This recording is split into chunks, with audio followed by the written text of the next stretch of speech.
দেখতে দেখতে জীবনের অনেকটা সময় পেরিয়ে গেলাম।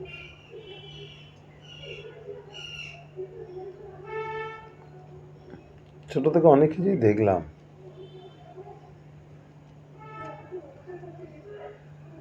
ছোট থেকে দেখলাম বলতে সেই সময় তো আর অনুভব করতে পারিনি, কিন্তু আজকের দিনে তাকালে তখন বুঝতে পারি সত্যি ছোটবেলার জীবনটাও কিরকম কষ্ট করে পেরিয়ে এসেছিলাম।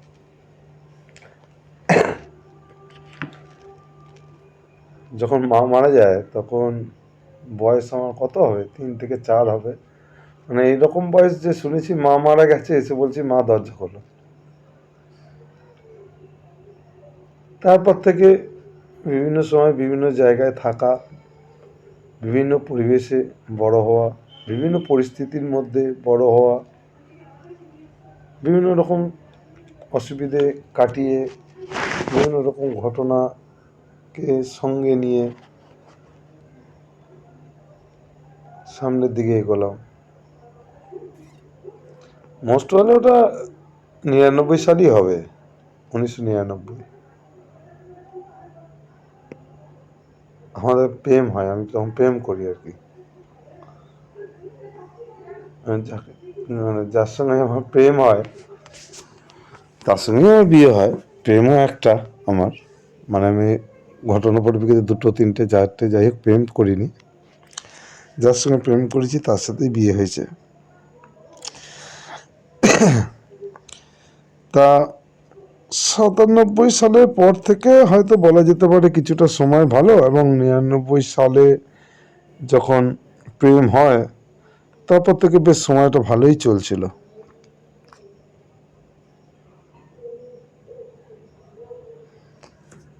আস্তে আস্তে বুঝি যে এই সময়টাকে আরো ভালো করার জন্য নিজেকে তৈরি হতে হবে। তো সে মতো কন্ডিশনে নিজে তৈরিও হই।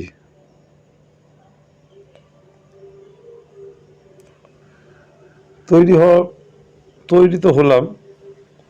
তৈরি হয়ে কোনো একটা চাকরি করছিলাম, বাইরে গিয়ে ভিন রাজ্যে গিয়ে কিছু সময়, অল্প সময়ের জন্য হলেও চাকরি করেছিলাম। তো যখন ভিন রাজ্যে গিয়েছিলাম, গিয়েও তখনও যাই হোক প্রেমটা হতো, ফোন আলাপে প্রেম হতো। সময় বিশেষে হয়তো তার জন্য মনটা খারাপ হতো, সময় বিশেষে খারাপ লাগতো, কিন্তু তাহলেও ভবিষ্যতের দিক ভেবে ওই রকমভাবে দিন কাটিয়ে আর কি সামনের দিকে এগোতে চললাম। ওই সময়টা বিশাল কষ্ট করেছিলাম যখন ভিন রাজ্যে ছিলাম। প্রচুর অসুবিধে ছিল, খাওয়া দাওয়া থাকা পড়া, প্রচুর অসুবিধে ছিল। কিন্তু সমস্ত অসুবিধাকেই মানিয়ে নিতাম, মানে একটা আশা নিয়ে, একটা নিয়ে, স্বপ্ন নিয়ে, যার সঙ্গে আমার প্রেমালাপ চলছে তার সঙ্গে আমি একটা বেশ সুন্দর ঘর বাঁধতে পারবো। তা সেই সুন্দর ঘর বাঁধতে গেলে তো এই কষ্টকে তো মানাতেই হবে আমাকে। এই করতে করতে যাই হোক সময় বিশেষে কলকাতাতেই একটা কাজ পেলাম। মালিক ঠিক ছিল, কাজ করছিলাম। কাজ করতে করতে এবার একটা পরিস্থিতি তৈরি হলো, বিয়ে থা করতে হবে। প্রায় 10 বছর প্রেম করেছি। 10 বছর প্রেমের মধ্যে কোনো সময় কোনো রকমভাবেই মনে পড়ে না সেরকম কোনো ঝগড়াঝাটি অশান্তি হয়েছিল। হ্যাঁ, কিছু বাধা বিপত্তি এসছিল, কিছু না, একবার এসছিল। তখন একটু সম্পর্কটা খারাপ হয়েছিল। বাধা বিপত্তি বলতে ওর একটা বিয়ে ঠিক হয়ে গিয়েছিল, এবং সেই বিয়েটা হবে এরকম একটা পরিস্থিতি হয়ে গিয়েছিল। প্রায় আশায় ছিলাম যে কোথাও একটা আশা ছিল যে মনে হয় বিয়েটা হবে না এবং আমার সঙ্গে শেষে ঘর বাঁধা হবে। এবং একটা দিন এলো যেটা বোঝা গেল যে তার ওখানে বিয়ে আর হচ্ছে না, এবং আমরা আবার ভালোই প্রেম করতে শুরু করলাম। এই করতে করতে একদিন বাড়িতেও জেনে গেল, ওর বাড়িতেও জেনে গেল। আর আমার তো বাড়িতে বলতে গেলে সেরকম কোনো কিছু জানাজানির ব্যাপার ছিল না। বাড়ির লোক তো অনেক বাইরে থাকতো, ওরা তো মানে আমি তো বাড়ির বাইরে থাকতাম না, বড় হয়েছি।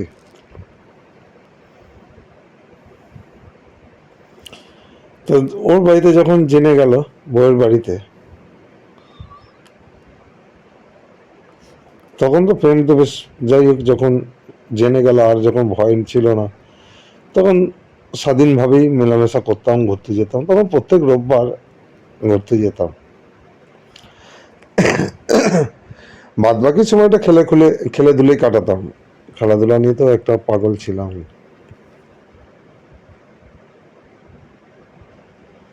হ্যাঁ, দিনে 3-4 বার দেখা করতাম আমরা।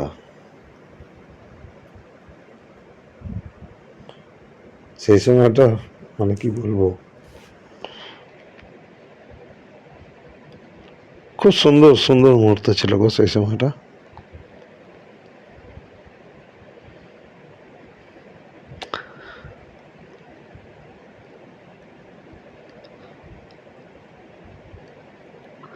তা এই করতে করতে যাই হোক একটা দিন এলো, বিয়ে থা করতে হলো। তখন আমি 3,000 টাকা মাইনের চাকরি করি, আর আমার বউ বাজার শোরুমে চাকরি করতো 1,500 টাকা, টোটাল 4,500 টাকা। একটা ঘর ভাড়াও নিলাম। যেখানে থাকতাম সেখানে থাকা যাবে না, যেহেতু বিয়ে থা করবো। একটা ঘর ভাড়া নিলাম। শুরু হলো নিজেদের ঘর বাঁধা। যেখানে ঘর ভাড়া নিতে গেলাম সেখানে কিন্তু বলে দিলাম যে দেখুন, আমি কিন্তু ঘর ভাড়া নিচ্ছি শুধুমাত্র বিয়ে করার জন্য, এবং এই বিয়েতে আমার কারোর কোনো সম্মতি নেই। আমরা নিজেরা নিজেদের মতো করে বিয়ে থা করছি। তা পরবর্তী সময় হয়তো কিছু, যাতে আপনি যাতে না কোনো রকমভাবে, বলা যায় না তো, বিভিন্ন না বলে করে বিয়ে, হয়তো কোথাও আপনার একটা কিছু একটা মনে হতে পারে। তা সেদিক থেকে আপনাকে আমি বলেই এটা করো। তখন উনি পুরোটাই সম্মতি দিয়েছেন, না না তোমরা তোমাদের ইচ্ছে বিয়ে করছো, আমার কোনো চিন্তা নেই, কোনো ভাবনা, আমার ওসব কোনো ভয় নেই। বা যাই হোক, উনিও ভালো একটা সাপোর্ট দিয়েছিল। মানে সত্যি কথা বলতে সেই সময়গুলো না, প্রত্যেকটা করে মুহূর্তটা না সাকসেস হচ্ছিলাম বেশ ভালোই। এবার সংসার পাততে গেলে তো ধরে রাখো বাসন, এটা ওটা সেটা তো লাগবেই। কিন্তু আমি বাড়ির বাইরে থেকেছি না, আমার মায়ের কাছে থেকেছি, বা মা তো ছিলই না। যাই হোক, সংসার নিজের ঘরে তো থাকিনি, তার ফলে তো নিজের কোনো বাসন ছিল না। ছিল আমার ওই একটা থালা ছিল, একটা বাটি ছিল, একটা গ্লাস ছিল। একটা থালা হবে না, হয়তো দুটো থালা ছিল, একটা জল খাবারের থালা ছিল, একটা দুপুরবেলার থালা ছিল। যাই হোক, ওই বাসনগুলো তো নিয়েই ছিলাম। প্লাস হচ্ছে বিভিন্নভাবে বাসন কালেকশনও হয়েছে, কে ফেলে কোনটাকে বাইরে রেখে দিয়েছে, কোনটা কোন বাটিটা তেবড়ে গেছে, তুবড়ে গেছে, কেউ কোনো র্যাক বাইরে ফেলে রেখেছে। এই রকমভাবে নিয়ে একটা সংসার তৈরি করলাম আর কি। ভালো মনে আছে, এবার চন্দননগর হসপিটালের দিকে গিয়েছিলাম, দেখছি সন্ধ্যাবেলার দিকে, সন্ধ্যা একটা ওই কাঠের জিনিস ফেরি করে না, ওই আনলা নিয়ে যাচ্ছে। তখনকার দিনে যতদূর সম্ভব 150 টাকায় দাম নিয়েছিল। আমার পকেটে ছিল 100 টাকা। 50 টাকা দাস পড়ার মনে নেই ছেলেটার নাম কি হবে না হবে, 50 টাকা ওর কাছে ধার করেছিলাম। ধার করে ওই আনলাটা নিয়েছিলাম, নিয়ে সাইকেলে করে আনলাটা আনতে গিয়ে পড়েও গিয়েছিলাম। তা যাই হোক, সেই আনলাতে আমরা জামা কাপড় গুছিয়ে রাখতাম। সে আনলাটা আজও আছে আমার। ওই আনলাটা প্রিয় আনলা বলে রেখে দিয়েছি। এবং বিয়ের প্রথম মানে 1 দিন 2 দিন বা 3 দিনের মাথায় হবে আনলাটা।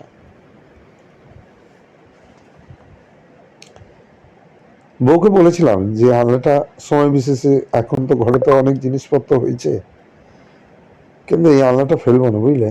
এই আনলাটা আমাদের লাকি আনলা।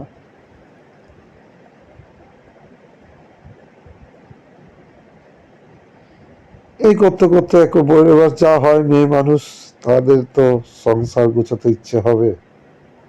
হ্যাঁ, তার আগে একটা কথা বলি, বিয়ের তো কিছুদিন আগে জিনিসপত্র নিয়েছিলাম, এই ঘর ভাড়া নিয়েছিলাম।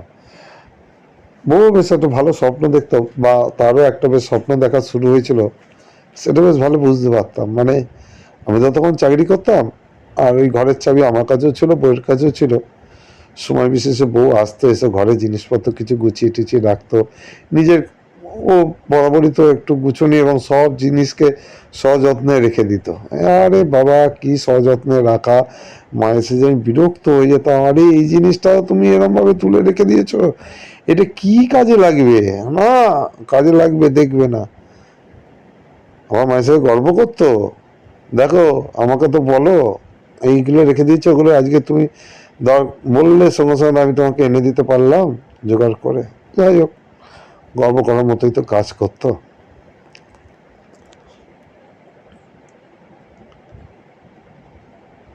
তো এরকম ভাবে মাসে এসে ঘরটা বেশ গুছিয়ে গেছে। আর আমার আরও জানতো যে আমার ঘর একটা গুছানো থাকবে, এই থাকবে, সেটা বেশ ভালো। হ্যাঁ, আর একটা ঘরেতে জিনিস ছিল, একটা ট্যাঙ্ক ছিল আমার, যেটা বাবা বা জেঠু যাই হোক কিনে দিয়েছিল আমার জামা কাপড় রাখার জন্য। আর একটা আমি ব্ল্যাক অ্যান্ড হোয়াইট টিভি, তখনকার দিনে 69টা চ্যানেলে রিমোট রিমোট স্যালোরা কোম্পানি, আমরা একটা টিভি কিনেছিলাম। তাই টিভি, এইগুলো টিভি দেখতাম না, কিন্তু সে টিভিটা নিয়ে এসেছিলাম। তারপর যেটা বলছিলাম যে ও তো প্রচণ্ড সাংসারিক মেয়ে ছিল, তা একদিন ফট করে বললো খাট কিনবো। আচ্ছা, খাট কিনবে? খাট কোথা থেকে কিনবে, আমি কী করে করবো, আমার কাছে টাকা কই, হ্যান কই ত্যান কই, নাই হোক কিছু তো হয়েছিল। তাই যেখানে থাকতাম আর কি, প্রথম বিয়ের সময় যে ভাড়া যে বাড়িতে গিয়েছিলাম, সে একটা বললো উর্দি বাজারে ওই ভদ্রলোকের কাছে যাও, সে খাট ভালো করে, খারাপ হবে না এবং চিপ রেটে ভালোই দেয়। জানি না তখন চিপ রেট না কি রেট ছিল তখন। আজ থেকে বিয়ে তো হয়েছে কত সালে, এটা বউ বউ ভালো বলতে পারবে, আমি বরাবর ডেটটা মনে রাখতে পারি না। তা নিশ্চয়ই 18 বা 19 বছর আগে, তখন সেই সময় 10,000 টাকাতে একটা খাট কিনেছিলাম। এই হচ্ছে প্রথম, যদি বলা হয় যে অ্যাসেট। আর একটা আনলার পরে, সেটা হচ্ছে ওইটা। নাহলে আমরা মেঝেতেই শুতাম, মেঝেতে শুতাম। আবার বিছানাপত্র সেরকম কিছু ছিল না আমাদের, ওই একটা দুটো কম্বল আর তোষক, আর বালিশ কি হাবি জাবি বালিশ হবে, হয়তো ওই ফেলে দেওয়ার মতোই বালিশ কিছু হবে। মানে বিয়ে করবো বলে যে এগুলো তৈরি করব, বিছানাও তো তৈরি করবো, বালিশ তৈরি করব, সে ক্ষমতাও ছিল না।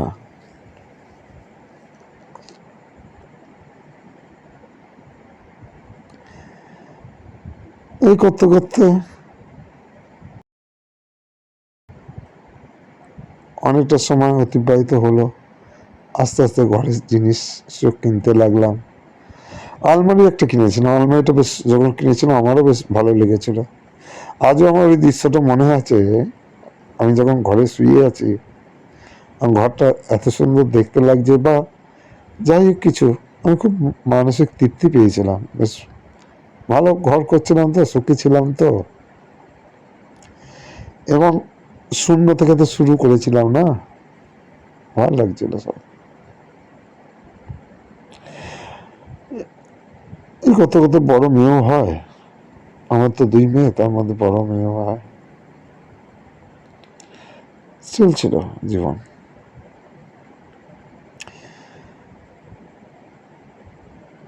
কোনো অসুবিধা ছিল না, কোনো ঝগড়াঝাটি নেই আমাদের মধ্যে, কোনো ঝগড়াঝাটি, কোনো, সত্যি কথা মানে এমন কোনো একটা দিন নেই যে আমার সঙ্গে ঝগড়াঝাটি হয়ে একটা দিন কি 2 দিন, 2 দিন কেন বলবো, একটা দিনই কথা নেই, এরকম হয়নি। খুব শান্তিতে সংসার করতাম আমি, খুব শান্তি ছিল। আমার বউ ভালো ছিল, আর আমিও তো খারাপ ছিলাম না, না, এত বউ যথেষ্ট কেয়ার নিতাম। কারণ আমি আমি এটা খুব মনে করতাম যে আমার বইয়ের যে গুণ এবং রূপ, ছিল আর আমার যা রূপ বলো বা গুণ বলো ছিল, তাতে ওই রকম কেন কোনো মেয়েই হয়তো আমাকে বিয়ে থা করতো না। হ্যাঁ, আজকের দিনে হয়তো কিছুটা করেছি, কিন্তু সেই সময় কেউ করতো না।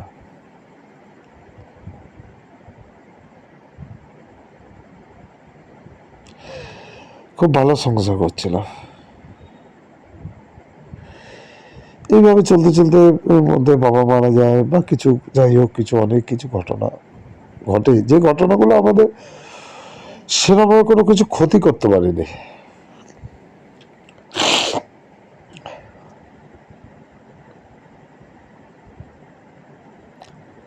তারপর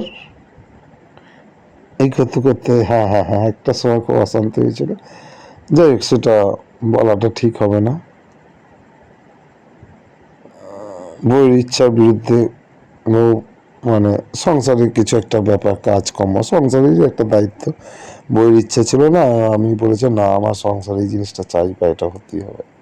সেই নিয়ে একটা একটুখানি মনোমালিন্য তৈরি হয়েছিল। সেই সময়টা একটু খারাপ সময় আমার গিয়েছিল বটে, আমারও বলতে পারো বা বউয়েরও বলতে পারো।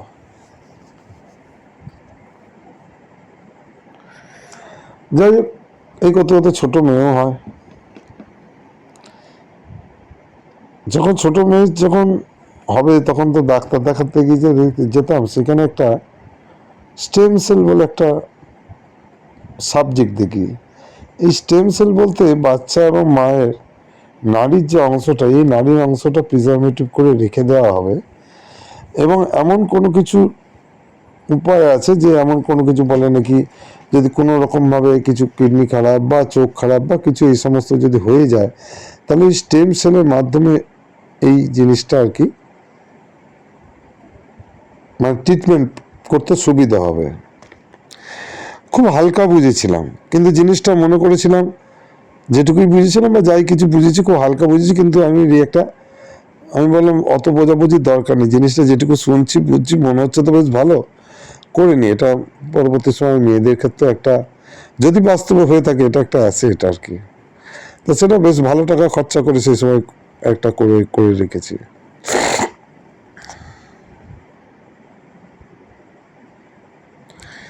দিয়ে তারপর মেয়ে হলো, ছোট মেয়ে হলো, ভালোই সবই চলছে। এর মধ্যে কয়েকটা ঘর চেঞ্জ হয়েছে বটে, কিন্তু যে বাড়িগুলো ঘর ভাড়া ছিলাম, সত্যি কথা বলতে খুব সময়, কি মানে কি পরিমাণে যে সময় সাথ দিয়েছে, যে কি বলবো, যে কটা বাড়িতে থেকেছি সেই বাড়ির সঙ্গে বাড়ির মালিকের কোনো যোগাযোগ ছিল না, মানে নিজের বাড়ির মতোই থাকতাম। সময় বিশেষে মালিক আসতো আবার চলে যেত, কোনো অসুবিধার জন্য কোনো অসুবিধা হতো না।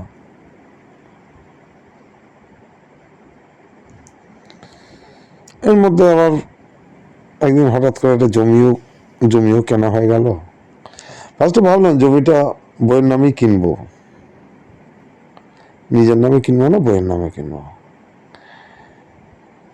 সেরকমই ভাবনা চিন্তা এগোচ্ছিলাম। কিন্তু পরিশেষে আর বইয়ের নামে করলাম না, আমার নামেই কিনলাম। কারণ বইয়ের নামে এই জন্যই কিনলাম না,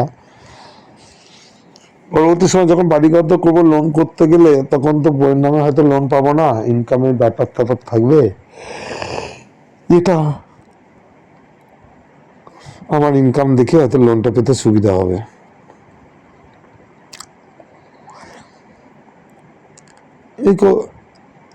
এই মতো অবস্থায় এবার একটা সময় আসে, যাই না, তখনই হবে, তো জমি কেনার আগে হোক বা একটু পরেই হোক, একটা সরকার একটা স্কিম শুরু হয়, না জমি কেনার আগেই মনে হয়েছিল, তা সরকার একটা স্কিম শুরু হয় যে সরকার বাড়ি, যাদের জমি আছে তাদের বাড়ি করার জন্য আর্থিক সাহায্য করবে।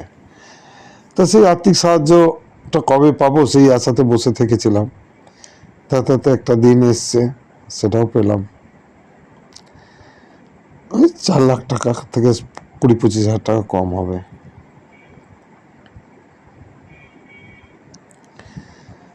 তা যখন মানে বাড়ি করব তখন একটা প্ল্যান করেছিলাম, দেখো টাকা তো কিছু জমানো আছে, কিন্তু যে টাকা জমানো আছে তাতে বাড়ি ঘরদর আমার কমপ্লিট হবে না। আর বাড়ি ঘরদর যেমন কমপ্লিট হবে না, আবার এটাও ঘটনা যে